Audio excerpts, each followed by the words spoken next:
Welcome everyone to the Creative Contractor Show. My name is Dan the Roofing Man and I am your host. Couple caveats. I have never been on a podcast before and I'm hosting my own show. It's a little crazy to think, but I've got a bunch of Dan stories that I think you'll find interesting, and I hope that they help you out in your business, your life, and whatever it is that you're doing. So with that being said, I got a story to start out with. Not too long ago, I was having some drinks pretty late at night, and a buddy of mine told me basically a story about a girl that I went to high school with. She was 2 years younger than me, and she basically made a comment that, why would anybody listen to what Dan says? Do you know how he was in high school? Do you know all this crap that he's been through in his life? Why would anybody take business advice from a guy like that? So for me, I was a little taken back because I'm like, man, I really thought I was friends with this girl the whole time. But it's funny how somebody would say something like that to somebody else in private. Now, I don't remember the entire quote about it, but because it was late, we were drinking, we were out having a great time with our wives and stuff. And it kind of bothered me. But the flip side of the coin is somebody like myself who, I basically grew up on the system, right? Very liberal parents.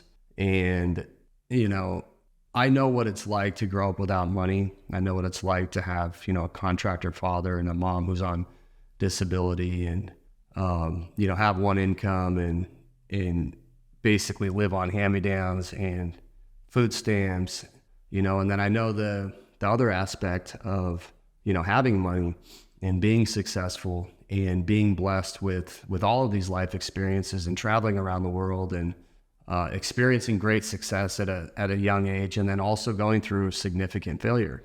I've been blessed with, a marriage that's almost 17 years strong. We were married in 2007. It's 2024 now, so my math is right. I have a college degree. I own real estate. I own, construction company that has several divisions that do, 6 or 7 figures. I have an amazing team around me. I've built big companies before, and I've also fallen flat on my face. So I would much rather listen to somebody who has experience than somebody who doesn't. Not only that, I'm going to share my experiences, good, bad, ugly, indifferent, whatever. Not everybody agrees with me. Not everybody likes me. But at the end of the day, you'd be very hard pressed to find people that would question my work. So what I want to share today, I'm going to get into another Dan story. And this is the way my brain works, right? I kind of bounce all over the place, but generally speaking, there's a point in what I'm saying. Now, I want to talk about personal development, investing in yourself, doing research into the things that you're doing to better yourself. Because I went on this little journey myself and I spent well over 6 figures. Now, again, I've never been on a podcast, right? I'm building a podcast studio. I'm in an apartment right now, which you could hear the guy yelling behind me because we're in, a low income area and this guy doesn't even, he's not going to work. So you're going to have an echo. I'm going to be looking at notes. Like, I've never done this before, so I'm winging this. Okay. But I want to talk about personal development. And I went through a time in my life where I was very successful. And then, 2013, 14, went through some extreme failure. From 2014 to 2017, I was traveling back and forth every other week away from my family. And I got to a point where I got into debt to the extent that I went to my business partner and said, hey, all this business debt that we have, I'm going to file bankruptcy and just take it with me because it's in my name anyways, and there's no sense in taking you down. So I'm just going to file BK and go through it. And him and I talked, and he's like, Dan, I know you don't want to hear this because he knows my story. He's like, but I think you need to get back into contracting. And me and him were business partners building container homes. And if I get into business to do that, then it affects the business that I'm in with him. But he knew that was what was best for me. So I got my license in 2017. And I was still traveling back and forth doing roof consulting. But then I was about to file bankruptcy and I started driving Lyft and Uber at night. And as I was driving Lyft and Uber, it created cash flow for me. So every single night, literally every night, I had income. And sometimes it was $100, sometimes it was like $300. And then as I cashed out every night, I would tithe. So when you get my tithe invoice or my tithing statement from my church that I get every year, it's like $10, $15, $12, $7, $9, $100 or $15, whatever it was, because I would cash out and I would tithe. Would cash out and I would tithe. And a lot of people talk trash about tithing. They don't believe what it's about. But I can tell you that I've never stopped tithing since. I had to put it on an automatic withdrawal because it's really hard for me to spend the money. It's not spending money, but it's really hard for me to return the tithe because I work so hard. And it's a mindset thing for me. So personally, it's on automatic withdrawal every single week. So, I go through this journey of getting back on my feet. I start my company. I'm driving Lyft and Uber at night. I'm working construction sites during the day. I'm selling construction jobs. I'm still traveling to Florida. Finally get to the point where I started creating all this work, right? My goal for my first year in business was $100,000 in revenue because I was self-performing all my repairs. And if I did that, I figured I'd make 50, 60, 70,000 bucks. Well, then if I'm driving Lyft and Uber, I'm making 40, 50,000 bucks. And if I'm still doing Florida, I could make easily 100 grand, if not 150. Well, my first year in business, I did 1.8 million and my goal was 100,000. So as you can imagine, I can't even explain this. Paid off all my debt. Well, you know why I'm crying. Paid off all my debt immediately. And the rest is history. Just the company just kept growing from there and we added divisions. Well, I eventually got to a point where I was unfulfilled. I had no debt. I mean, I fulfilled every promise I had to my wife. I got us out of debt. I had revenue. I had profit. I had cash flow. I had money in the bank. I had work coming in left and right. We were doing everything we wanted. My kids are in private school, traveling all over the world, buying everything we want. We sold our house. We bought a new one. We renovated it. Things were just going phenomenal. And I got to a point where I'm like, this is it. Like, obviously I was blessed. I love my wife, my children, everything we're doing. But after going through such traumatic experience and everything to get out of what I was in, I was legitimately unfulfilled. So I love real estate. Like, real estate's my passion. And I was watching $1 Million Listing and I saw this guy, Cody Sperber, on the show. I look him up. I'm like, holy crap. I'm trying not to cuss because I want kids and everybody to watch this, right? So Cody Sperber's online. I'm following him on Instagram. I'm talking to him. And at the time, I didn't know anything about social media really yet, or gurus or just any of that stuff. Like, I don't advertise. I don't market. I didn't do any of that stuff. And this guy's got 1 million followers and he's on TV. I'm like, he's got to be legit. So I started writing and he starts writing me back. And it's like, Dan, we have this event coming up in Arcadia, which is in Scottsdale. It's technically it's Phoenix, Scottsdale, but it's a community in Phoenix where it's, $1 million to $10 million homes. And I've done hundreds of homes in that neighborhood as a roofer. And he's like, Dan, you should come to this event. It's about a mastermind. I'm like, what the hell is a mastermind? And it's about real estate. I'm like, well, all right. So I want to get more into real estate, more specifically multifamily. Okay. I had made all this money and I wanted, like, what do I do with this money? I want to invest it. I want to own real estate and I want to just create generational wealth, right? I knew what I wanted to do. I just didn't know how I wanted to do it.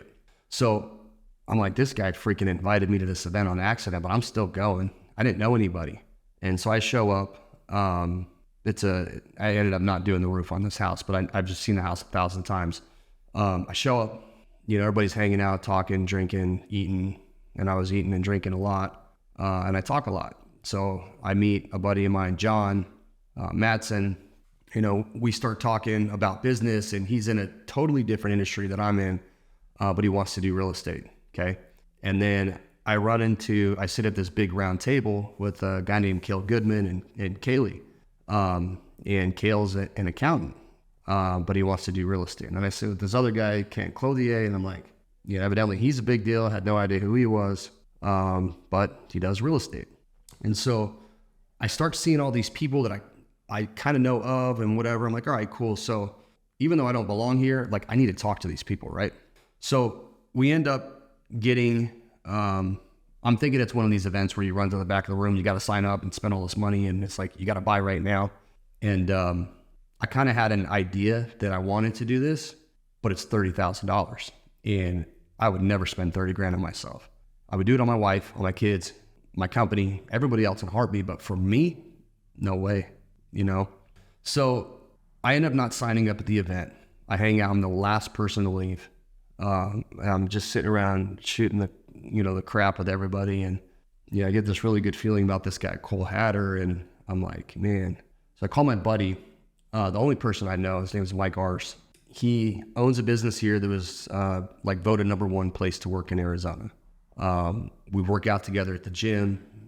Turns out Mike and I worked at Buca de Beppo together many, many years ago. I was a busboy. He was a server. And ironically, my wife was a hostess. So Mike has seen my entire journey with my wife. What's crazy is Mike married a girl that I went to grade school and high school with. So more than anybody, she's seen my journey. Me and her have known each other longer. But Mike's really successful in what he does. He's somebody I admire. He tipped me out better than any other server at Buca.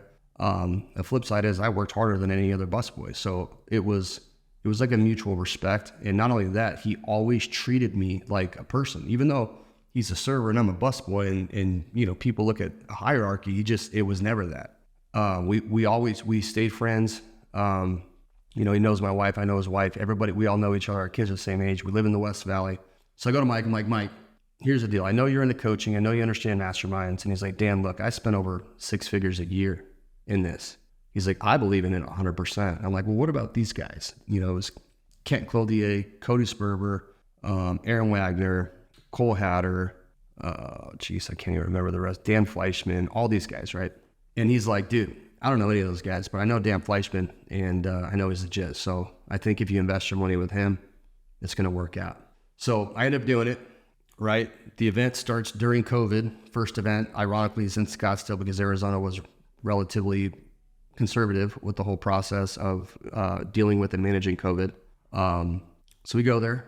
First guy meets Justin Sloan. Second guy meets Ryan Williams. Then I end up meeting Patrick Bolaños and Kurt Linnington and just a bunch of guys that are they're entrepreneurs. They're all in different industries.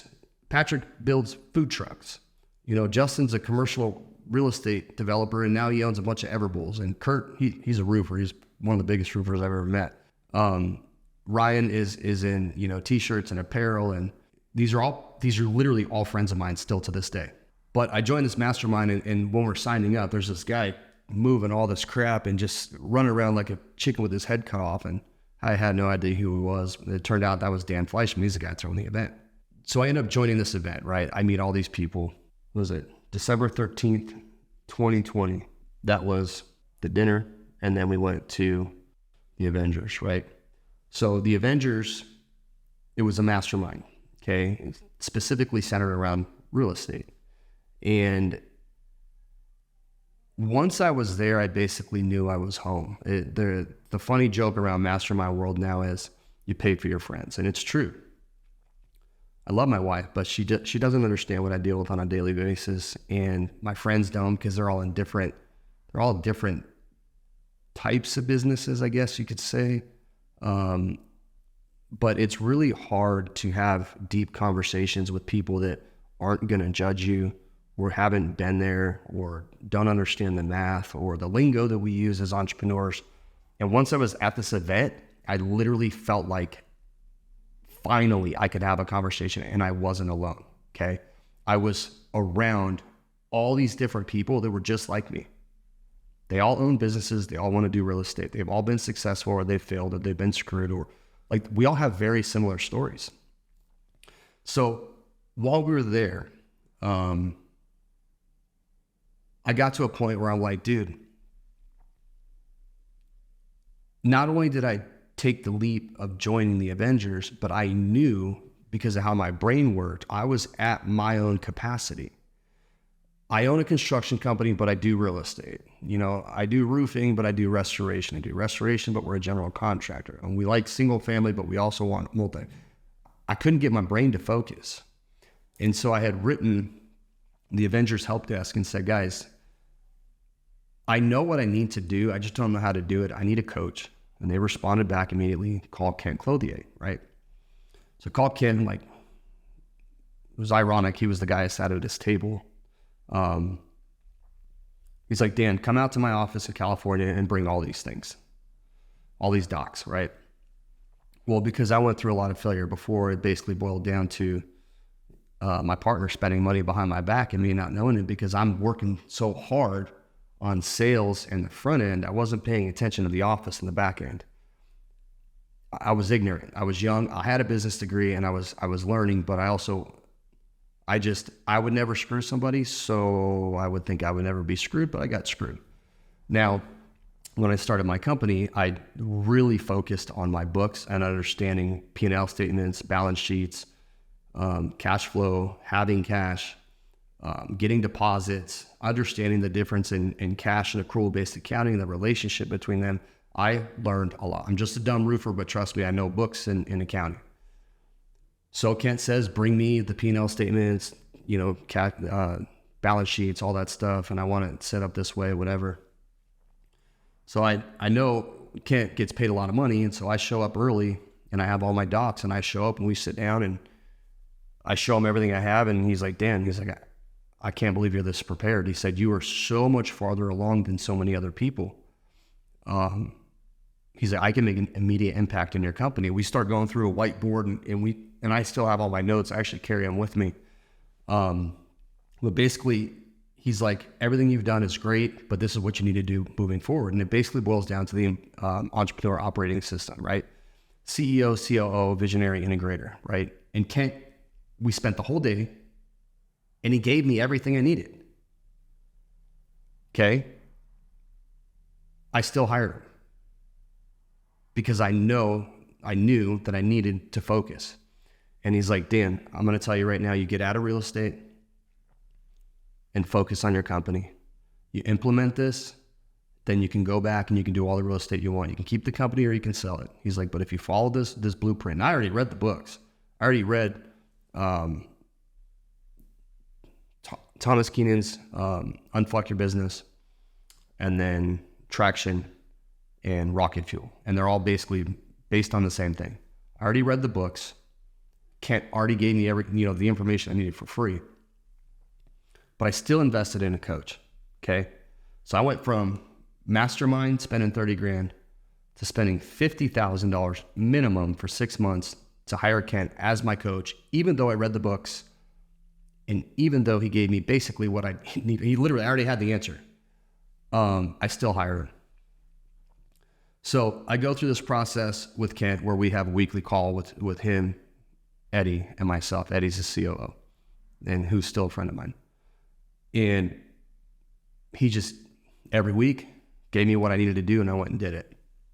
Well, the problem is, Kent and I are like very, very similar. We're straight to the point.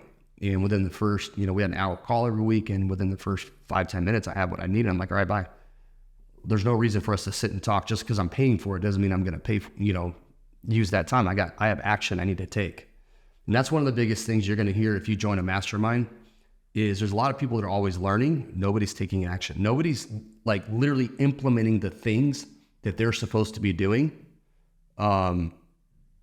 in their business, in their lives. They're at every event. You're going to see the same guys all the time, but they're not actually implementing what they're supposed to be doing. Well, I'm not that kind of person. I don't need somebody to motivate me. I'm going to run through the wall. And now you can come with me or not, but I'm not the best at motivating people. I also don't need to be motivated. I go, I do, I risk. I'm not afraid of it. If I fail, I learn from it, but I make my decision and I ride with it. Okay. You have to be decisive and you have to go. So Eddie calls me, Dan, how's everything going? Great. Are you getting the value? Yeah. We feel like you're not getting the value. What do you mean? I get all the stuff I need and then I go and do it. He's like, yeah, but you're paying really for an hour a week or an hour, whatever the meeting was, but you're only using like 10 minutes. And like, we've got to do something else because on our end, we feel like we're not providing you the value. He's like, why don't you let me coach your COO? Because I implemented a COO. And then moving forward, their controller ended up coaching my controller. So basically for my fee, I ended up getting 3 coaches. Now you talk about, like, I really nerded out on the accounting part of it, because I could articulate what I wanted done with my books, and then my controller could get it done because Kent's very similar to me. His controller's already done it. So now his controller is articulating to my controller what I'm actually trying to say that I don't know how to say. Make sense? Beyond that, I've never had an integrator or a COO. So while I'm getting coached at the, CEO level, my COO is getting coached by a COO on how to deal with guys like me. If you've never read those books, they're phenomenal. It'll be one of the biggest aha moments of your life, because CEOs are wired a certain way. And you need that complementary COO to take the ideas, the massive amount of ideas that we have.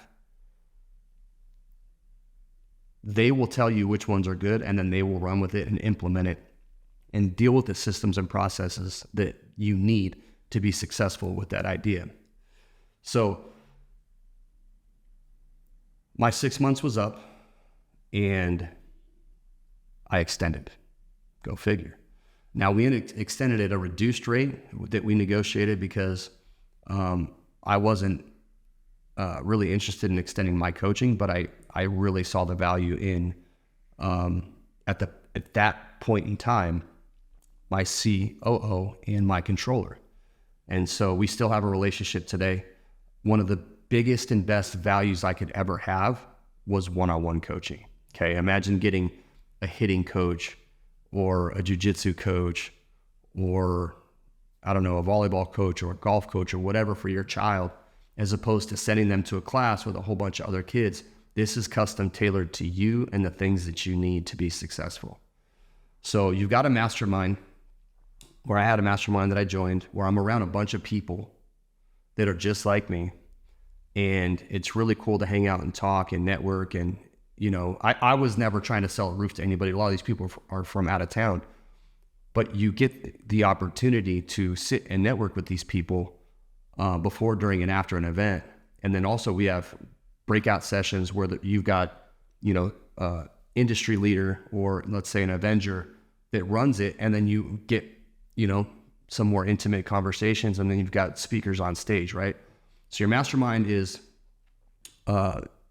it's depending on how they're ran, they're basically events with speakers, breakouts, and then one-on-ones that you are responsible. And then from there, you can kind of choose if you want to get into coaching or not. I chose to do coaching. One of the best things that I ever did for myself personally and for my business. So once we did that, Kent really helped us scale. Let's see if I have the numbers written down in here. I wrote this letter, by the way. It's how I turned $30,000 into $7 million, which is now even beyond that. But it was that initial 30 grand. It was hiring the coach. It was scaling the company. It was building a team. It was understanding framework. All of that stuff happened, right? So while in Avengers, I became friends with a guy named Tony Kasai, right? And then Tony started a group, which at the time, I thought it was just another mastermind. And I'd already spent $30,000 to join the Avengers, but I got a friends and family discount to join this one at $2,500. That's $2,500. And so Tony's a friend. So I'm like, look, I'm just going to give him $2,500. I'll join the group. It was ran very similar to a mastermind. The budget obviously wasn't as high as the Avengers. Tony's never done this before, but we had events, one-on-ones. They were hosted at houses instead of at, hotels. And there was a lot of really intimate conversations, right? Well, then at that point in time, I ended up meeting my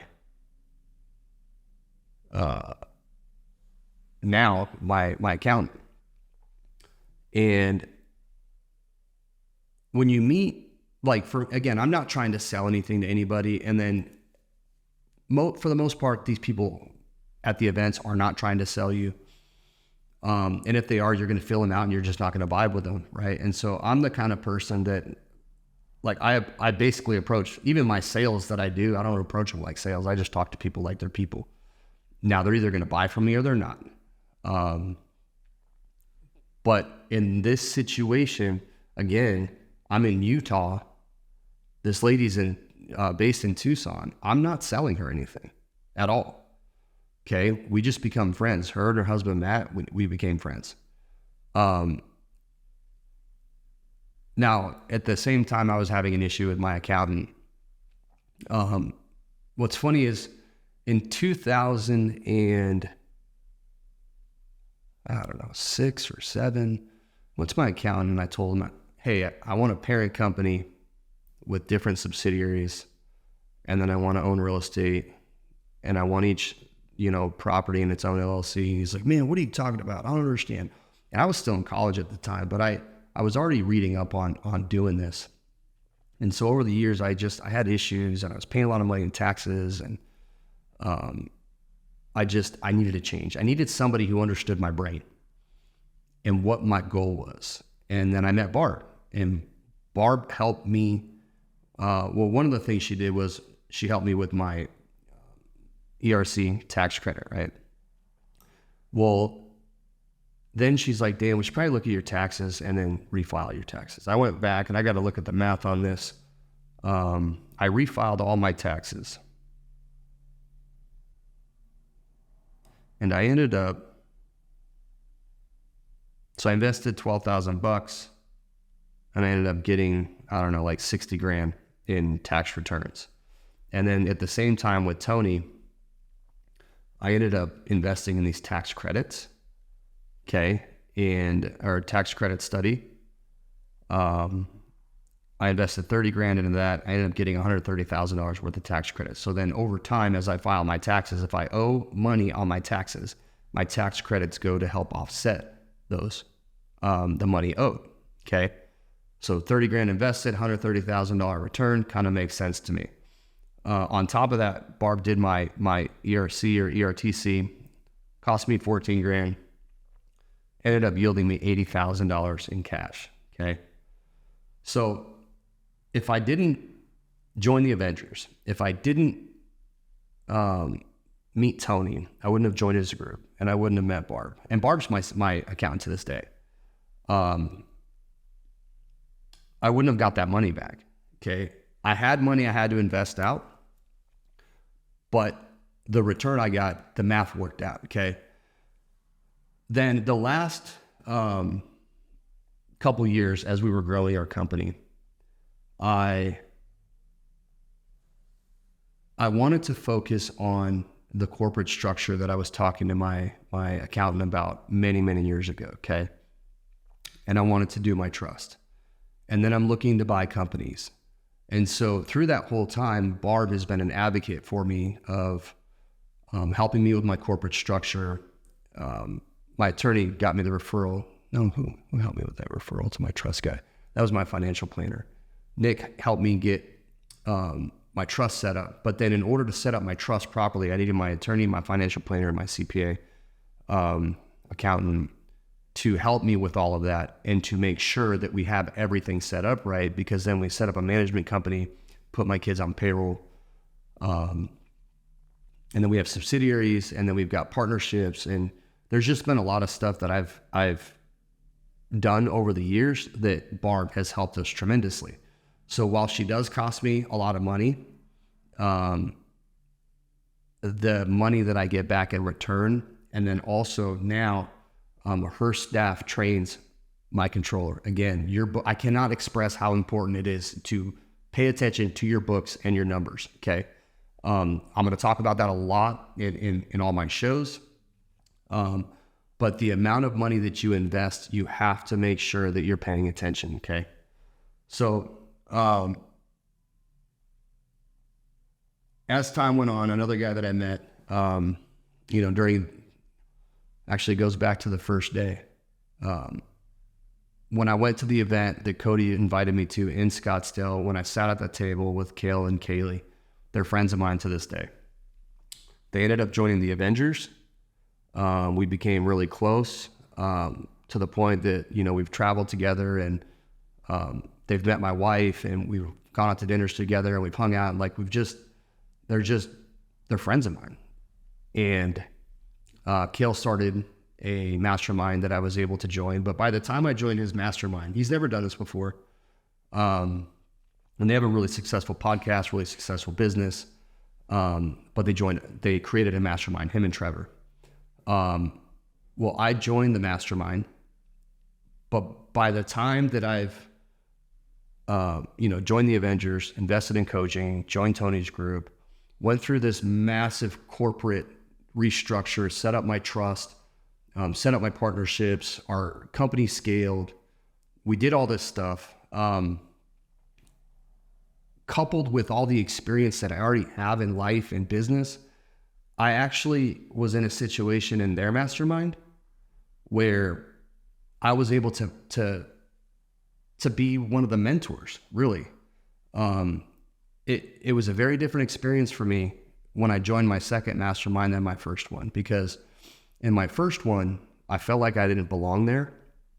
I was searching for, I wasn't searching for a purpose. I have purpose. I'm very blessed, but I wasn't fulfilled. And once I joined that, then it just catapulted me into all these different things that I never knew I needed, or things that I knew I needed that I didn't know how to achieve.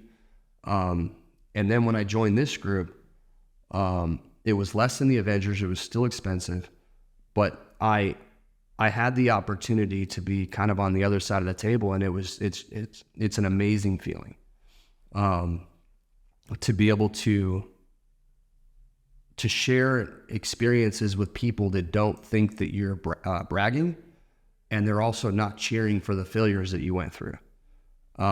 They're literally there to listen. And there's a lot of people in that group that are new to business, or they're going through hard times, and a lot of these things I've already been through. And so it was an amazing experience for me to do that. I'm not currently in any masterminds, and I'll tell you about that now. Because, that came full circle for me, right? Now, I 100% support personal development. I support investing money in yourself. And literally, even with the 30 grand that I invested in the Avengers, I ended up doing with Cody Sperber and his business partners. At the time I wrote this letter, and I know it's more than this, I had done almost $300,000 in revenue in the state of Arizona. Now, let's say I made a 30% gross margin. I way over made my money back. So that would have been 100 grand. It cost me 30 grand in my investment. I cannot put a dollar amount on everything that I did or learned, and the experiences that I had, and the people that I met, and just places I went. I cannot put a dollar amount on that, right? But between that, the scaling that Kent helped me do, the tax credits and the experiences I have with Tony, all the money that Barb has helped me save and got me back, and then the experiences I had in Kale and Trevor's mastermind, I 100% support personal development, okay? I basically break that down into masterminds, coaching, and investment groups. Now, because of my experience, my life experience, my taste in tequila, the fact that I'm a foodie, my ability to stay up late and drink, and that's not something I'm proud of, but it's a fact. I can handle my liquor well, and not everybody can. And at a lot of these events, I've been out late with people, especially some of the people that are in some of the, up on a pedestal in some people's eyes. I've been out with these people, and I've seen the way that some of the people act. And I've seen the girls, I've seen the cocaine, I've seen people spending money. I mean, it's not my money, but if I was investing money with them, I'd be a little concerned. I've seen the way that people act behind closed doors. And while I have discretion,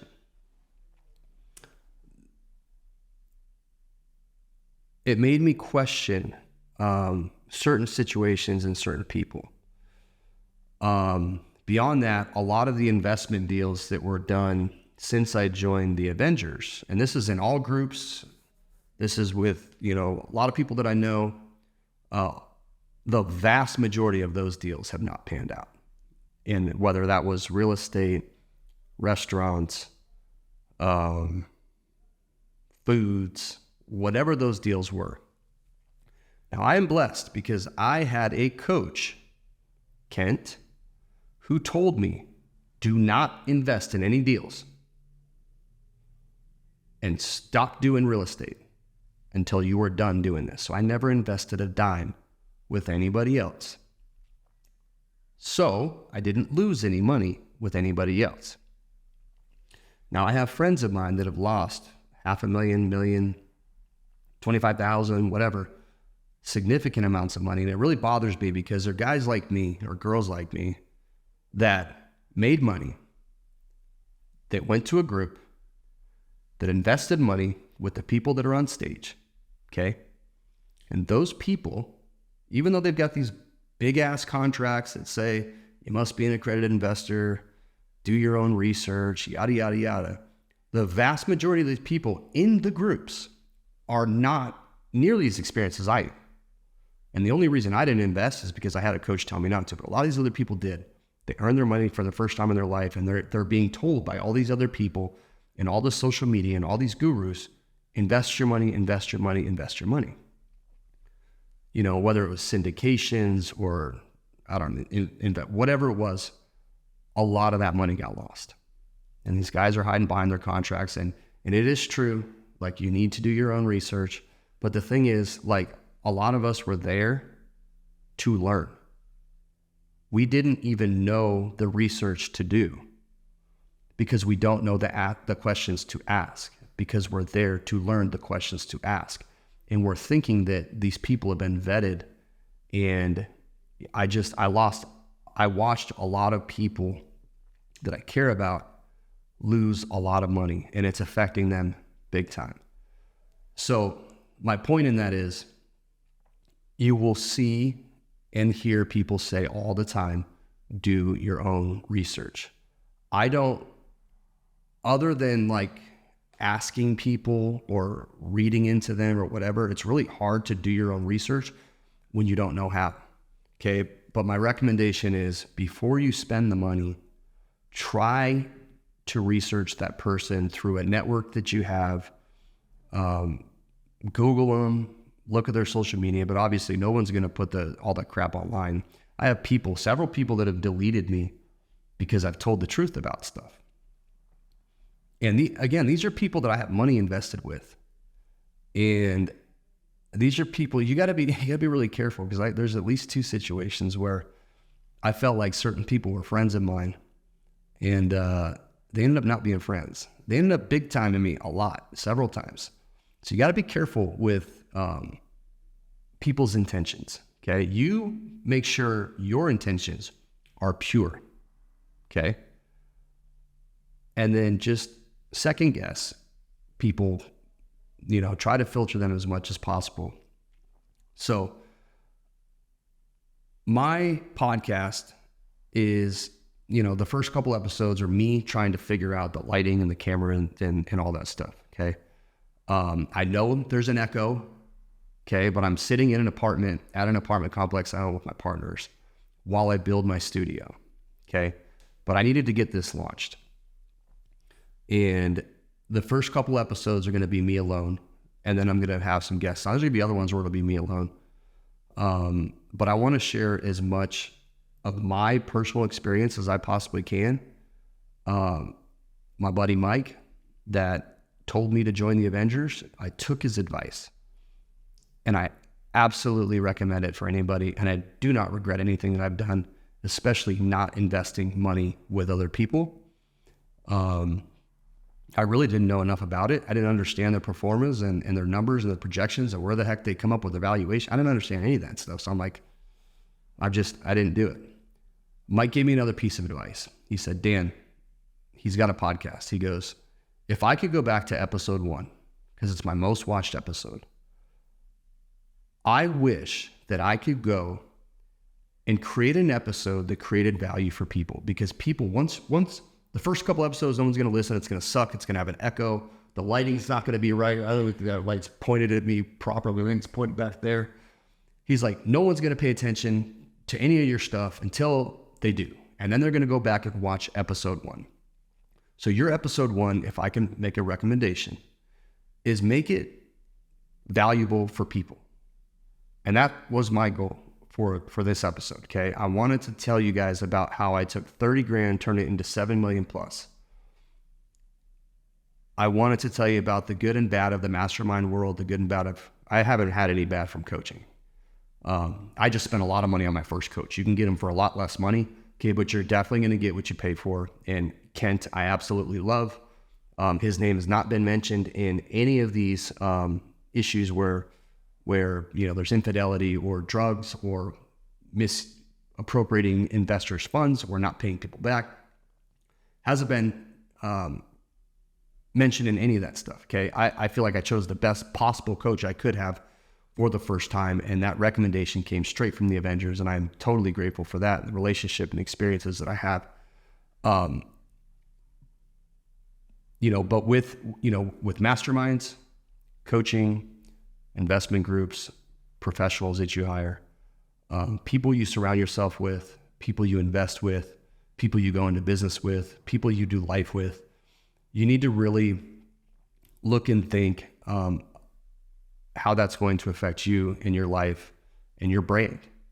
Okay, this is part of my brand now, the creative contractor. I am, Dan the Roofing Man. Everybody knows that. But not everybody knows that I have several divisions. The investments that I do, the understanding of finance and accounting and legal and all that stuff that I have, and the lawsuits I've been through. I want to share all of that. Okay, my goal is to share that and to add value. And I hope that you share this information. I hope that you support me. I hope that you provide feedback, ideas for shows, because I'm a contractor. I'm just a dumb roofer, but I've done some things, and I really hope that you see the value in that. And I thank you for listening and watching. Now I need to figure out how to get this edited, Tyler. I need to figure out how to get it posted online.